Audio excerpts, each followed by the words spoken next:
ہر انسان اپنی قسمت کا رزق لے کے دنیا میں آتا ہے میرے دوستو، ہر انسان اپنی قسمت کا رزق لے کے آتا ہے۔ یہ کتنے ہی کم یقین والے یہ جو خاندانی منصوبہ بندی، فیملی پلاننگ کے سوالات، اور کیا اس پہ سیمینار ہو رہے ہیں، اور کیا سمجھدار لوگ بالوں پہ جل لگا کے بیٹھ کے وہاں مشورے کرتے ہیں، میٹنگیں ہو رہی ہیں، جناب اس پہ میٹنگ کرو کہ آبادی کیسے روکنی ہے۔ کیوں روکنی ہے آبادی؟ کہ آبادی اگر نہ روکی گئی تو پھر کیا ہوگا؟ زمین تو ایک ہی ہے، تو روزی کیسے پوری ہوگی؟ اتنوں کو پوری نہیں ہو رہی تھی، اور کہاں سے آئے گی؟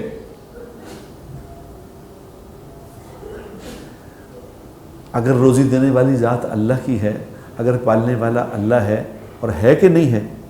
اگر وہ پالنے والا ہے تو اس کو نہیں پتا جس دنیا میں جس کو بھیجنا ہے اس کے لیے روزی بھیجنی ہے؟ اس کے لیے مشکل ہے اس بات کا۔ وہ ایک ایکڑ میں سے جو 25 من گندم نکالتا ہے، کیا وہ اس بات پہ قادر نہیں ہے کہ اس ایک ایکڑ سے 50 من نکال دے؟ اس کے لیے مسئلہ ہے؟ یہ اللہ کے سوا کوئی نہیں کر سکتا اس بات۔ اور جہاں دودھ پینے والا آتا ہے وہیں دودھ آتا ہے، یاد رکھنا۔ جب تک دودھ پینے والا نہیں آتا، کسی مادہ کے تھنوں سے دودھ نہیں نکلتا جب تک کہ وہاں پینے والا نہیں آتا۔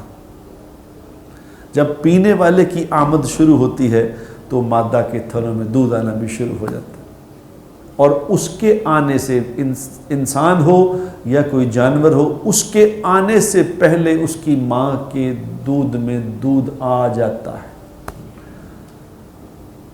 اور یہ بھی ریسرچ ہوئی ہے کہ سردیوں میں اگر بچہ پیدا ہو تو ماں کی چھاتیوں میں گرم دودھ نکلتا ہے، اور اگر گرمیوں میں بچہ پیدا ہو تو ماں کی چھاتیوں سے ٹھنڈا دودھ نکلتا ہے۔ یہ کون سا اندر ریفریجریٹر اور ہیٹر کا نظام کس نے لگایا ہوا ہے؟ یہ سب کچھ کی کرنے والی ذات اللہ کی ہے۔